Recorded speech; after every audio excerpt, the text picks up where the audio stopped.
दोस्तों, अगर आप और अच्छी नींद चाहते हैं तो हमारी प्यारी सी ऐप नींद को इंस्टॉल करें। इस ऐप पर आपको एक्सक्लूसिव स्लीप स्टोरीज़ मिलेंगी और आप बिना यूट्यूब प्रीमियम के भी इन स्टोरीज़ को बैकग्राउंड में सुन सकेंगे।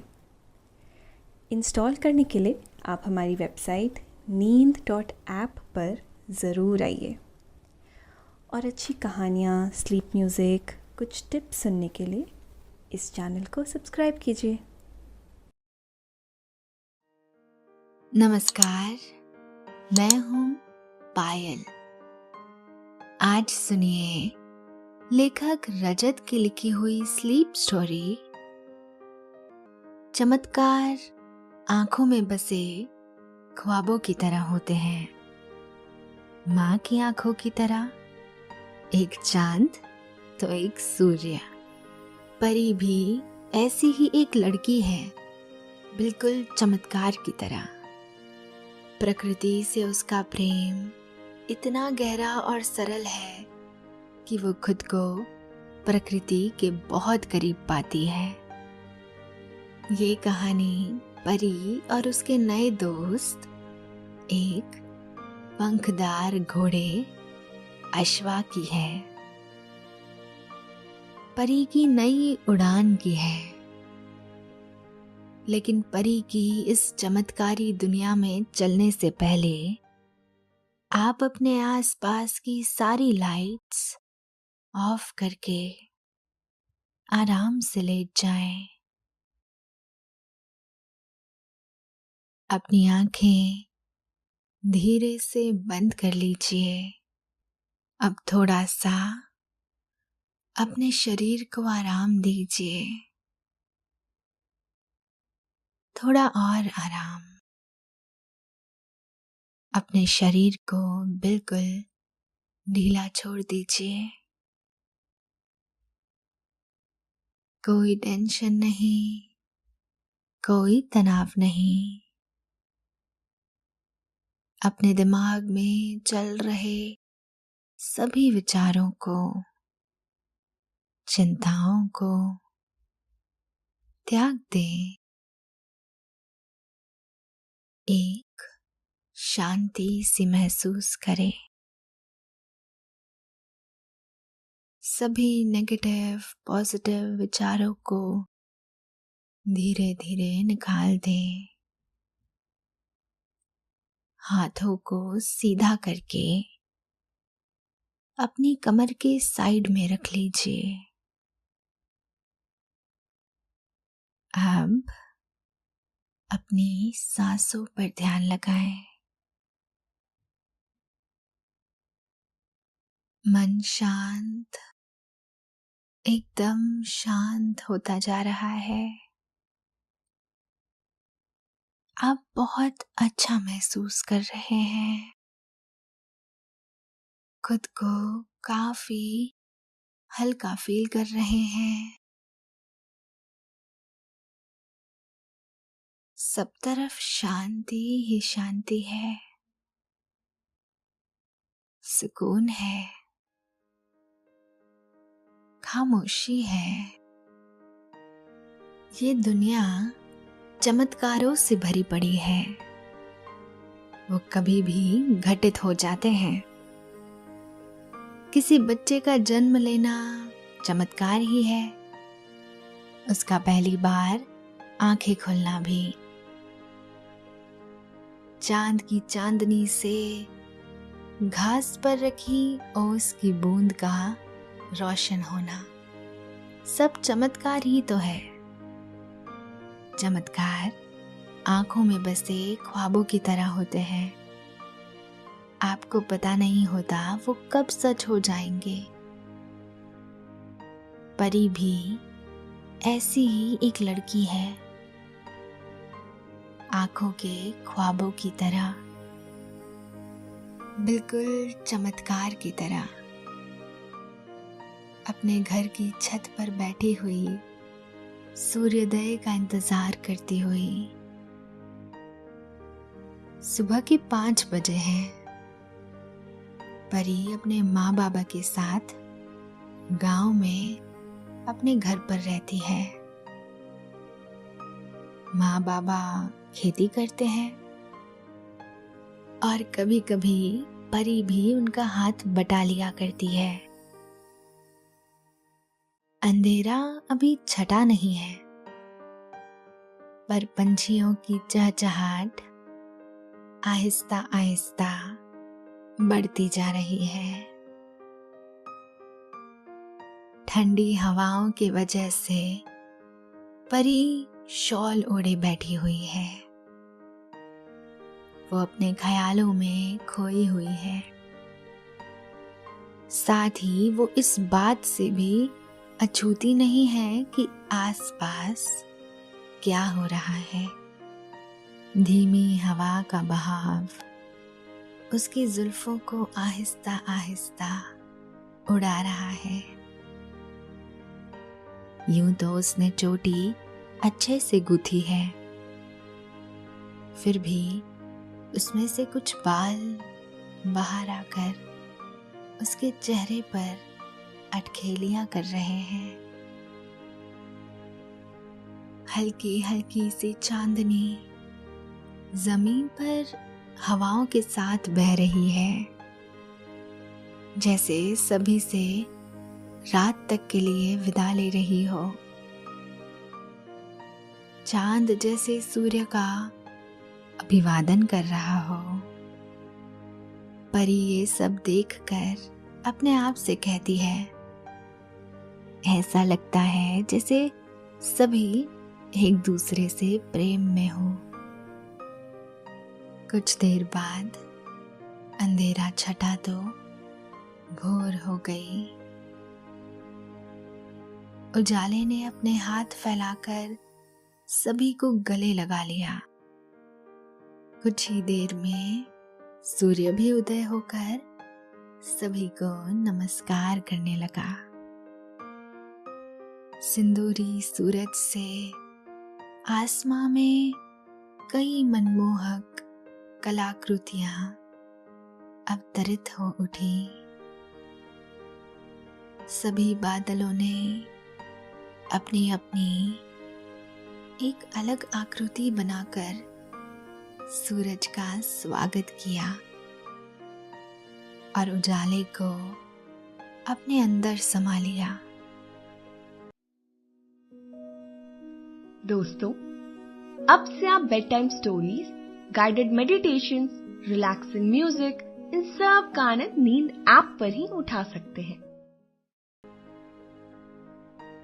प्रकृति का प्रत्येक कण भोर के इस उत्सव में शामिल है, जिसमें परी भी शामिल है। परी का रोम रोम आनंद में सराबोर होकर मुस्कुरा रहा है। उसका मन हाथी की तरह शांत है, पर आंखें हिरण की तरह उछल रही है। कभी इस बादल पर, कभी उन फूलों पर, कभी ओस की बूंदों पर, कभी घास के तिनकों पर, कभी पेड़ों की डाल, कभी मोर की चाल, कभी पंछियों के पंख, कभी हवाओं के शंख, कभी कोयल की कू कू, कभी चिड़ैया की ची ची। उसकी नजर खेत के उस पार लगे चमेली के पेड़ पर टिक गई, जिस पर नीले रंग के फूल आते हैं। दूर से वो पेड़ ऐसा लग रहा है जैसे जमीन पर नीले रंग का कोई चांद खिला हो। परी उसके मनभावन रूप को देखती रही। कुछ क्षण बाद उसे उन फूलों की खुशबू आने लगी और एक चमेली का फूल उसकी कलाई पर आकर गिरा। परी का ध्यान टूटा। उसने फूल उठाकर आसपास देखा, पर वहां तो कोई नहीं था। परी ने फूल लेकर पेड़ की तरफ देखा और मुस्कुराई और फिर से इस नजारे का मजा लेने लगी। माँ घर के सामने बागान में आई और परी को देखते हुए कहा, नीचे आजा परी, कुछ खा लो। आई माँ, थोड़ी देर में। माँ घर के अंदर चली गई। परी कुछ देर और वहीं बैठी रही। माँ ने घर के अंदर से ही परी को फिर आवाज लगाई,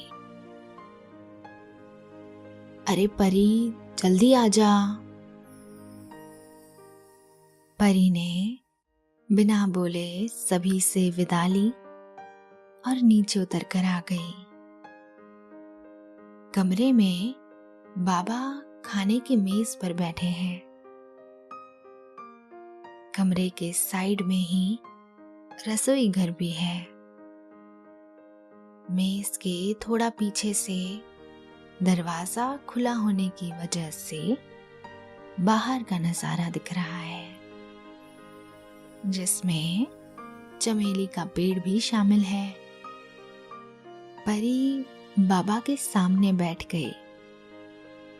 माँ ने दोनों को कटोरी में सूप दिया और साथ में खुद भी बैठ गई। सभी ने एक साथ सूप का पहला घूंट लिया। बाबा ने परी से कहा, आज की सुबह कैसी रही परी?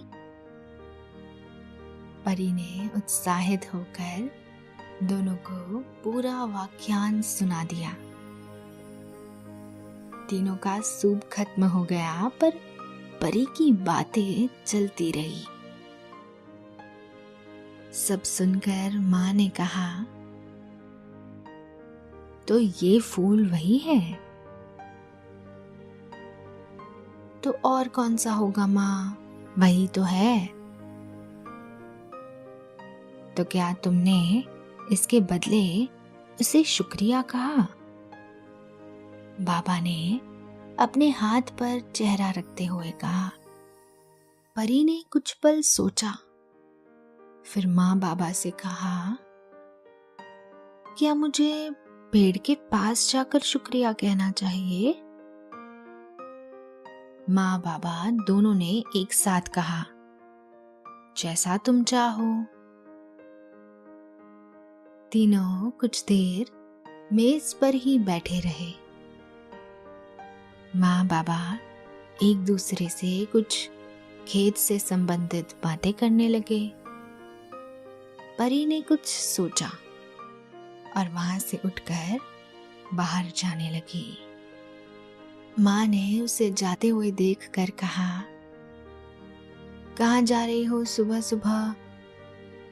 परी ने चलते चलते मुड़कर माँ बाबा से कहा, फूल देने जा रही हूँ और साथ में शुक्रिया भी बोल दूंगी। परी खेत की तरफ चल पड़ी। वो प्रकृति से इस तरह संबंध में थी कि उसके आने पर पंछी उड़कर उसके पास आ जाते थे।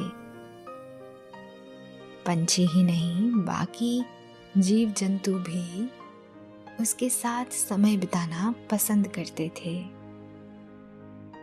हाथ में फूल लेकर वो पंछियों के साथ बातें करती हुई खेत पार कर पेड़ तक पहुंच गई। चमेली का ये पेड़ एक गोलाकार जैसा और काफी घना एवं फूल पत्तियों से लदा हुआ है। घना होने के कारण वो जमीन की तरफ झुका हुआ है। हवाओं के साथ मिलकर वो अपने फूलों की खुशबू दूर तक भेजता है, जैसे ये उसका बात करने का माध्यम हो। पेड़ की एक डाल नीचे से होती हुई एक पत्ती के आकार की तरह ऊपर की तरफ जा रही है।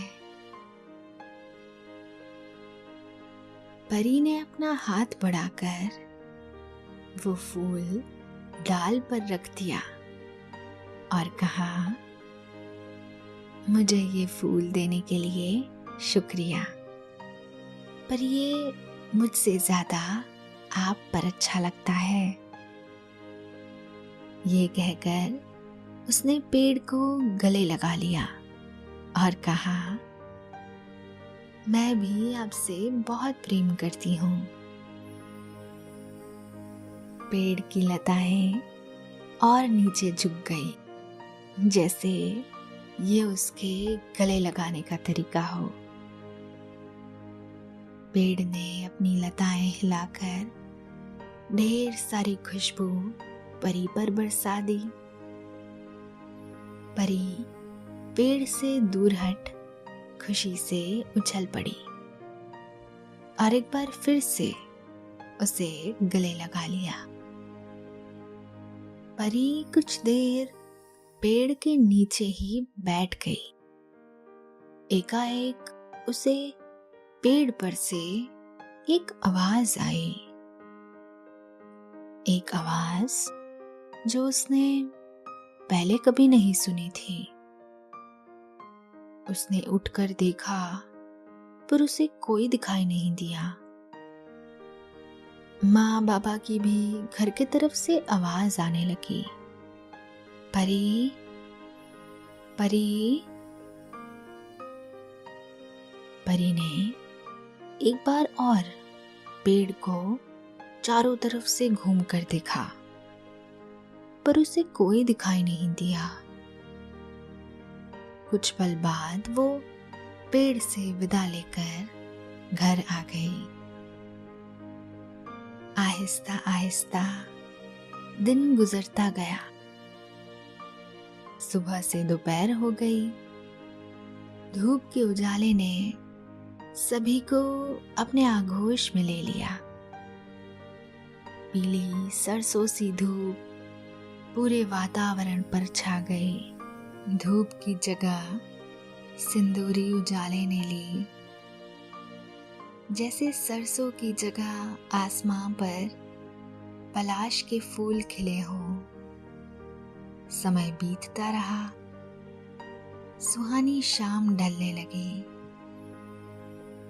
आहिस्ता आहिस्ता चांद चांदनी बरसाने लगा।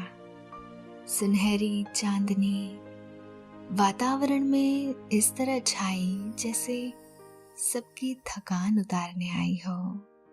दोस्तों, अब से आप आपकी मनचाही दादी और नानी की कहानियों से प्यारी नींद की कहानियां सिर्फ और सिर्फ नींद ऐप पर ही सुन पाएंगे। तो इसी तरह हमारे साथ कहानियों के जरिए जुड़े रहने के लिए आपकी अपनी नींद ऐप इंस्टॉल करें। चांदनी सीधे खिड़की से अंदर आ रही थी। खिड़की के पास ही रखी मेज पर माँ ने भोजन रखा और तीनों चांद से प्रार्थना करने लगे। भोजन करने के बाद तीनों बाहर टहलने निकल गए। चलते चलते बाबा उन्हें खेत पर उग रही सरसों के बारे में बताने लगे। पीली सरसों और चांदनी मिलकर कमाल का दृश्य बना रहे थे। कुछ देर बाद घर आकर माँ ने परी से कहा, जल्दी सो जाना, जागते मत रहना। माँ बाबा सोने चले गए। परी खिड़की के पास ही अपने कमरे में कोई किताब पढ़ने लगी। कुछ देर बाद उसकी नजर सामने चमेली के पेड़ पर गई। उसे वहां कुछ चमकता हुआ दिखा। परी ने ध्यान से देखा। ये क्या है? कुछ तो पेड़ पर चमक रहा है। परी ने घर से बाहर आकर देखा, पर उसे कुछ समझ नहीं आया। उसने उस तरफ दौड़ लगा दी। पल भर में वो पेड़ के पास जा पहुंची, जैसे चांदनी उसे उड़ा कर ले गई हो। पास पहुंचने पर परी ने देखा एक डाली पर कुछ छोटा सा चमक रहा है। उसने उसकी तरफ हाथ बढ़ाया तो वो उड़कर परी के सामने आ गया। वो छोटे से आकार के पक्षी की तरह है जो चमक रहा है। वो परी के आसपास घूमने लगा। परी ने कहा, तुम कौन हो? पहले कभी तुम्हें नहीं देखा। वो परी के सामने आकर रुक गया और एक बड़ी रोशनी में बदल गया। देखते देखते पल भर में रोशनी कम हुई और वो आकार में बड़ा हो गया। अब वो छोटा पंछी नहीं था। परी ये देखकर अचंभित रह गई। तुम तो घोड़े की तरह दिखते हो, कोई पंछी नहीं हो। क्या ये मेरा कोई सपना है? नहीं, ये तुम्हारा कोई सपना नहीं है और मैं सिर्फ घोड़े की तरह दिखता नहीं हूं भी सही, बस थोड़ा सा अलग हूं। उसने एक सुरीली आवाज में जवाब दिया। परी आश्चर्य से उसके आसपास घूमकर देखने लगी। ये एक सफेद रंग का पंखदार घोड़ा है। परी ने अटकते हुए कहा, आप कौन हो?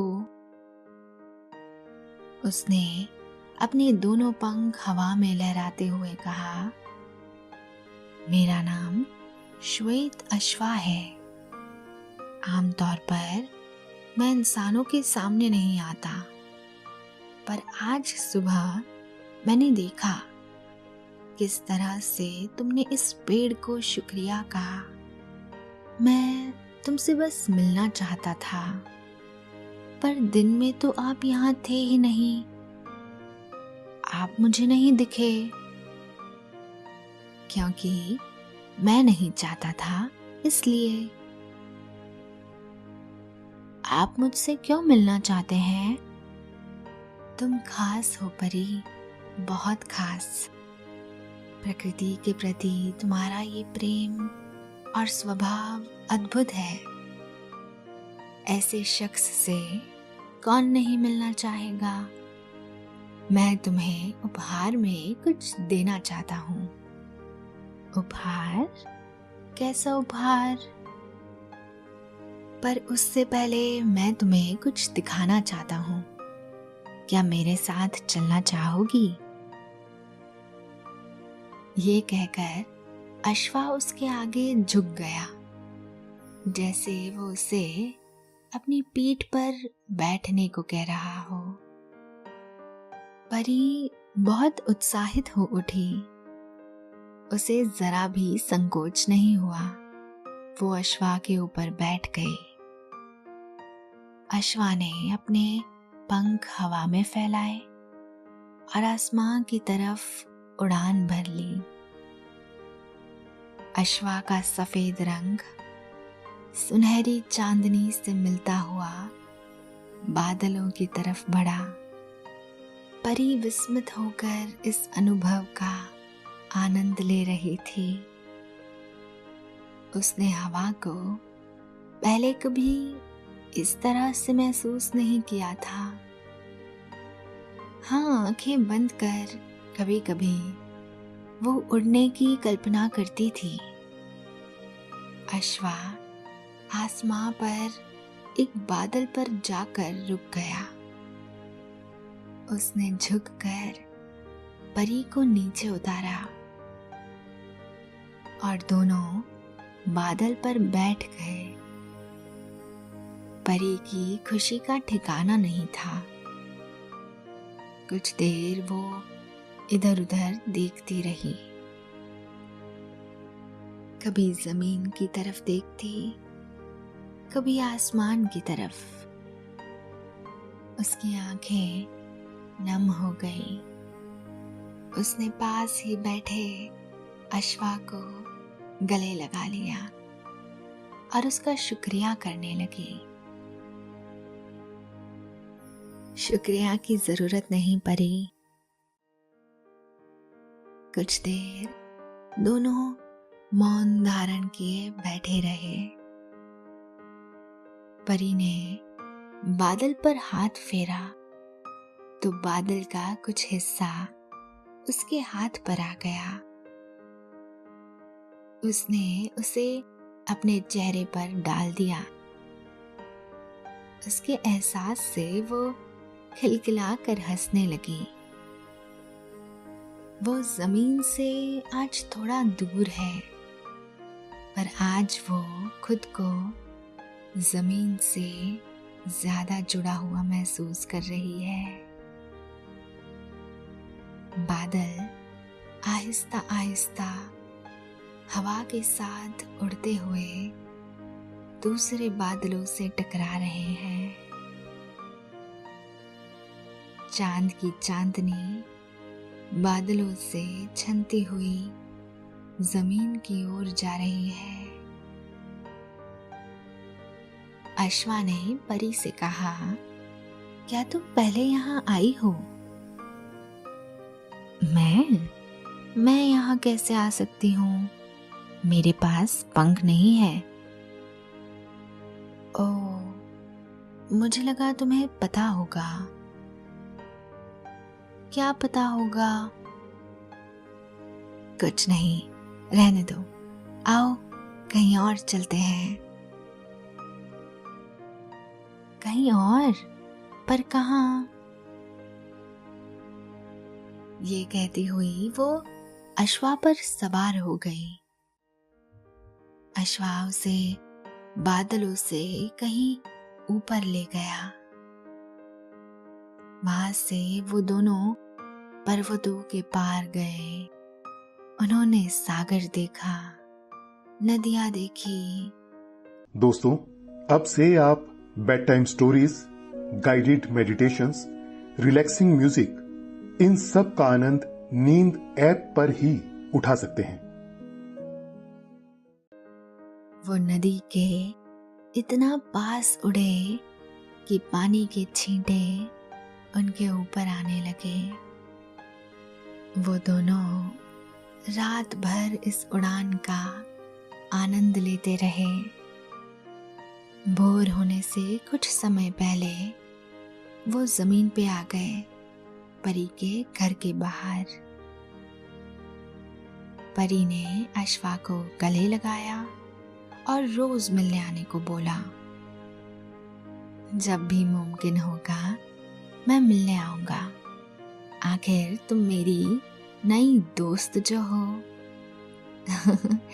बिल्कुल दोस्त, परी ने हंसते हुए फिर से उसे गले लगा लिया। हाँ, तो अब तुम्हें एक उपहार देने का समय है। अच्छा ठीक है, पर उपहार अच्छा होना चाहिए। अश्वा ने अपने पंख फैलाए और थोड़ा सा हवा में उठ गया। उसने अपनी आंखों से परी को एक शीतल रोशनी दी। परी दोनों हाथ फैलाकर उस रोशनी में नहाने लगी। कुछ ही पलों के बाद अश्वा ने अपनी आंखें बंद की और फिर से जमीन पर आ गया। परी ने अपनी आंखें खोली। अब रोशनी जा चुकी थी। परी ने कहा, ये क्या कोई जादू था क्या? नहीं तो, ये तो बस तुम्हें याद दिलाने के लिए है जो तुम हो। मतलब? परी सोचने लगी, अश्वा ने ये क्या कहा? अश्वा ने हवा में अपने पंख लहराए और परी से कहा, अच्छा मैं चलता हूँ, जल्दी आता हूँ। परी कुछ कह पाती इससे पहले अश्वा उड़ गया। अरे रुको, इसका मतलब क्या था और फिर कब आओगे? एकाएक भोर हो गई। सूर्य जैसे जल्दी से बादलों से बाहर आ गया हो। परी को अपने पीठ पर कुछ महसूस हुआ। सूर्य की सिंदूरी रोशनी परी पर आ रही है। एकाएक परी के पंख निकल आए। परी ने जोर से अपने पंखों को लहराया और दूर आसमान से उसे अश्वा की आवाज आई।